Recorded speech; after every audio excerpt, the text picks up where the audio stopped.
vídeo de hoje você vai conhecer o maior segredo da NASA, aquele que ninguém quer falar sobre, aquele que ninguém tem coragem de dar a cara pra vir aqui falar.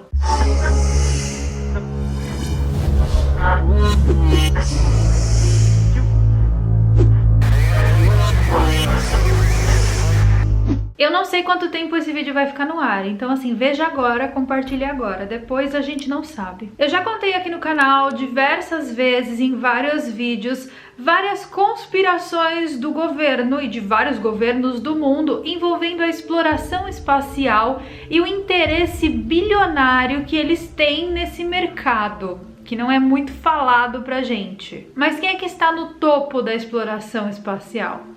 A NASA. Olha aqui, hoje eu tô com a camiseta. Gente, eu amo a NASA.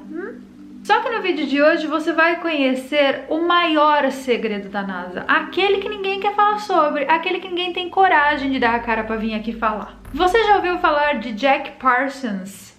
Não ouviu falar dele? Eu vou explicar por que você não ouviu falar dessa pessoa que é tão importante para a NASA. Ele foi um cientista químico brilhante que estava obcecado pelo espaço na década de 50, quando a NASA ainda estava começando a existir. Ele estava obcecado em levar a humanidade para o espaço, e eu conheço outro cara da atualidade que está com a mesma obsessão. O nome dele começa com Elon e termina com Musk. Não sei se vocês já ouviram falar. Jack então queria construir foguetes para mandar os humanos para o espaço, porque essa era a obsessão dele. E como ele era uma pessoa muito brilhante na engenharia química, ele conseguiu. Ele foi a primeira pessoa responsável pela criação dos motores de propulsão que nós temos nos dias de hoje. Nossa, mas ele é tão foda assim, por que a gente nunca ouviu falar sobre ele? Calma! Vocês vão ver! Ele foi um gênio, gente, um gênio na criação desses foguetes, e ele fundou uma empresa que se chamava Jato, J-A-T-O. Além disso, ele também fundou a JPL, que é outra fábrica de motores a propulsão, e todas as invenções dele são usadas pela NASA até os dias de hoje. Só que esse Jack, gente, ele não era uma pessoa normal, se assim podemos dizer. Ele não era uma pessoa que entrava no trabalho às 8 e saía às 5. Não. Ele era ligado com os paranauê do ocultismo. E quando eu falo ocultismo, eu estou falando que ele era membro honorário da Ordo Templi Orientis. Cara, o que é isso? Bom, o YouTube não entregou para vocês o meu vídeo de algumas semanas atrás, onde eu falei das 10 sociedades secretas mais misteriosas do mundo. Uma delas era a Ordo Templi Orientis, que é inclusive uma das sociedades mais secretas. Você acha que é a maçonaria? Você acha que são os Ilumes que são os mais secretos? Você não conhece o Ordo? Essa sociedade secreta, gente, eles mexem com um ocultismo muito, mas muito pesado, com o próprio capiroto. Além disso, esse cara, Jack Parsons, ele levava e apresentava outras pessoas dentro da sociedade. Uma das pessoas que ele apresentou dentro dessa sociedade foi ninguém mais, ninguém menos que Ron Hubbard. Carol, quem é esse cara? Bom, ele é o cara que criou a religião Cientologia. Não vou falar aqui que eu nem posso, mas pesquise Cientologia no Google. Apenas. Tá, então peraí, Carol, você tá dizendo que dentro da NASA e dentro das pessoas mais brilhantes que criaram foguetes de propulsão, existiam pessoas que estavam envolvidas com práticas ocultistas e com Aleister Crowley? Carol, como assim? Quem é Aleister Crowley? Pois é. Tá vendo como você não assistiu o meu vídeo lá sobre as sociedades secretas? Ele foi um dos escritores mais bizarros britânico. E, gente, esse cara, ele tá inclusive dentro da série do Supernatural. Por quê? Porque ele era uma pessoa bizarra que mexia com umas coisas muito loucas. Enfim, toda essa galera tava ali envolvida num paranauê muito louco e trabalhando pro governo dos Estados Unidos. Além de tudo isso, esse cara, o Hubbard, que é o cara da Cientologia, ele estava diretamente ligado, ou seja, ele trabalhava para a inteligência naval americana. Um cara que trabalha para a inteligência naval americana criou uma religião que milhões de pessoas seguem? Vocês não acham isso estranho, gente? Eu acho muito estranho. E daí, história vai, história vem, vocês não vão acreditar o que aconteceu com Jack Parsons. Ele simplesmente foi demitido do governo americano, falou: você não cria mais foguete pra gente, caia fora, saia da arca.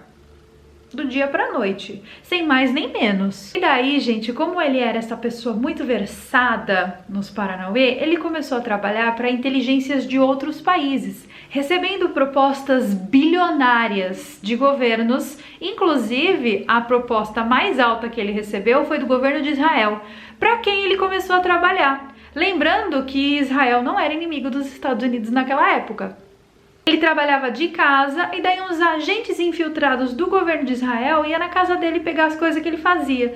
Ele tinha um laboratório dentro da própria casa que ficava em Pasadena, na Califórnia. Na mesma semana que ele começou a trabalhar para o governo de Israel, o laboratório dele lá na Califórnia foi explodido. Sabe assim, sem mais nem menos, o laboratório explodiu. E daí o Jack Parsons sobreviveu à explosão. Mas quando chegou no hospital, faleceu. Ele sobreviveu à explosão, foi para o hospital, foi dado como morto no hospital e nunca ninguém viu o corpo dele. Não teve velório, não teve uma cerimônia, a família dele nunca perguntou, o que tudo leva a crer que ele não morreu ali naquele dia. Só que ele era um cara muito importante ali na época, entendeu? Os Estados Unidos não ia deixar ele sair dos Estados Unidos para trabalhar para outras potências. Então será que talvez eles forjaram alguma coisa para que ele pudesse sair dos Estados Unidos sem que ninguém percebesse? Ou será que foi o próprio Estados Unidos que executou essa explosão na casa dele? Nessa mesma época, gente, foi a exata época que várias coisas estavam acontecendo ao mesmo tempo. Nós tínhamos o final da Segunda Guerra Mundial, nós tínhamos o incidente de Roswell, nós tivemos aquele caso na Casa Branca em Washington DC, quando vários OVNIs se aproximaram ali da Casa Branca e ficaram sobrevoando. Tem vídeo aqui no canal sobre isso.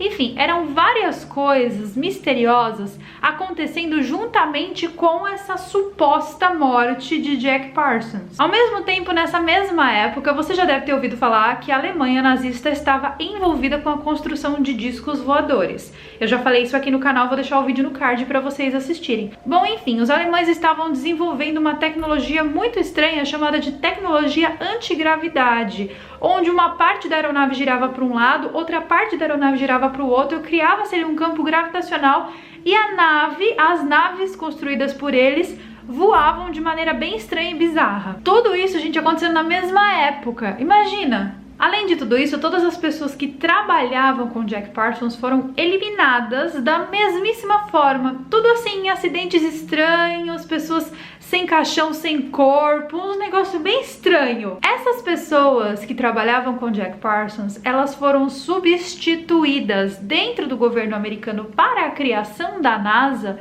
por ninguém mais, ninguém menos que os cientistas nazistas, que eram criminosos de guerra procurados por todo o mundo. Eu não posso explicar em detalhes essa situação para vocês, mas o nome disso é Operação Paperclip.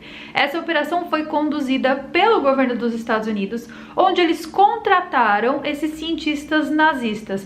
Basicamente, a União Soviética estava atrás desses caras e eles tinham essa tecnologia bizarra da antigravidade e trabalhavam com coisas muito ocultas. Para vocês terem uma ideia, existiam duas sociedades secretas nessa época que estudavam ocultismo, misticismo e paranormalidade. A Sociedade Thule, que veio antes, e a Sociedade Ahnenerbe, que veio junto com o Segundo Reich. Essas duas sociedades foram responsáveis pela descoberta de várias coisas que levou Hitler às pirâmides do Egito e à Antártica. Então eles estavam mexendo com coisas que os Estados Unidos não queria que caísse nas mãos da União Soviética, e a União Soviética estava atrás desses cientistas. Eles eram criminosos procurados por todo o mundo pelos crimes que eles cometeram contra a humanidade durante o período da Segunda Guerra. Só que para os Estados Unidos, não.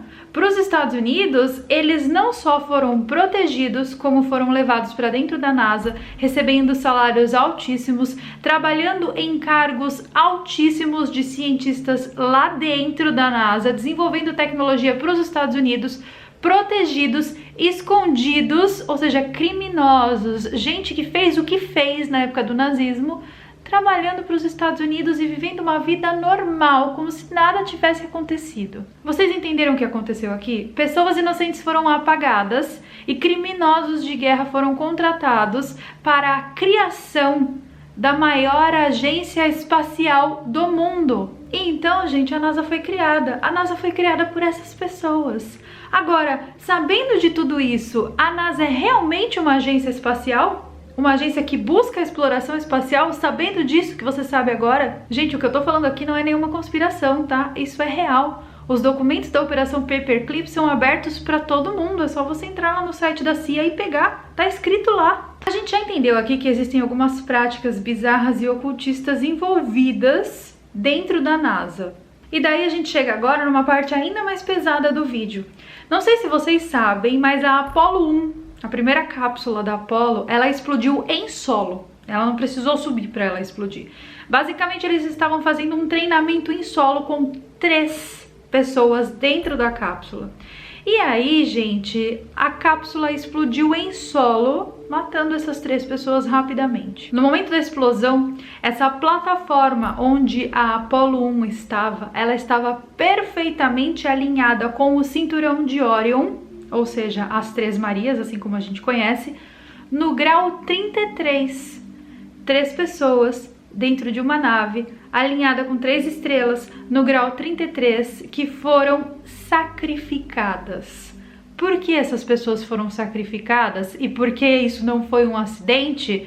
Tem a ver com outra figura. Muitas das pessoas que estudaram a explosão da cápsula da Apollo 1 têm 100% de certeza que essa explosão foi feita de maneira proposital e acreditam que de fato isso seja uma espécie de um sacrifício. A quantidade de oxigênio puro que existia dentro da cápsula era completamente distoante daquela que existe nas cápsulas de hoje em dia e que foram posteriores à Apollo 1, justamente porque o oxigênio é extremamente inflamável. Além disso, a parte física da composição da cápsula mesmo foi inteira construída para que favorecesse essa explosão. No dia desse teste, onde os astronautas faleceram, infelizmente, houve uma fagulha.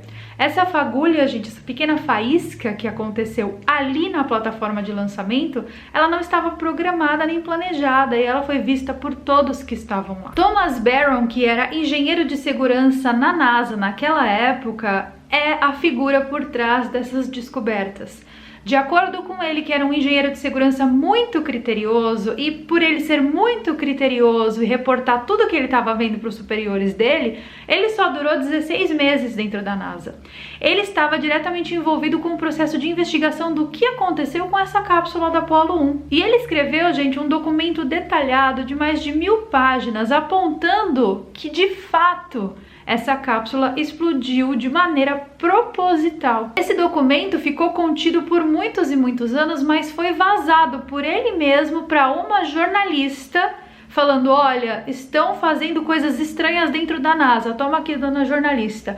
O dia que essa mulher publicou a notícia, confirmando que tudo isso tinha acontecido, esse cara, chefe de segurança, foi encontrado morto numa linha de trem ali perto. A cápsula da Apollo 1 permanece até os dias de hoje trancada dentro de um bunker e é super sigiloso, super secreto. Ninguém pode chegar lá e fazer uma análise do que aconteceu naquele dia. Ou seja, existem projetos do governo que são muito mais ilegais e sombrios do que qualquer conspiração que você quiser fazer sobre qualquer coisa. O que eu tô querendo dizer aqui pra vocês com esse vídeo é que o que a gente acha que são agências de defesa, como NASA, como Pentágono, CIA, essas coisas que estão lá, entre aspas, para proteger a segurança nacional e a segurança mundial e fazer com que a gente tenha essa vida de boa que a gente tem, eles não estão lá só para isso. Essa é a fachada. Eu fiz essa pesquisa acessando os próprios arquivos da Operação Paperclip. Além disso, eu pesquisei os arquivos dessa jornalista que publicou a matéria sobre a segurança do dia da explosão da cápsula da Apollo 1.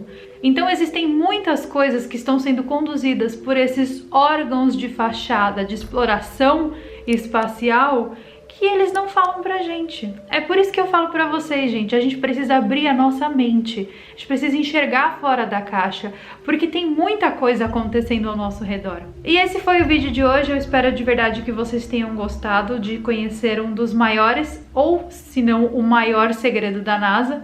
Como eu falei pra vocês, eu não sei se esse vídeo fica ao ar muito tempo, Então aproveita para compartilhar agora, salva, manda pros teus amigos, pros teus colegas. Um beijo para vocês e eu vejo vocês então nos nossos próximos vídeos. Que vai!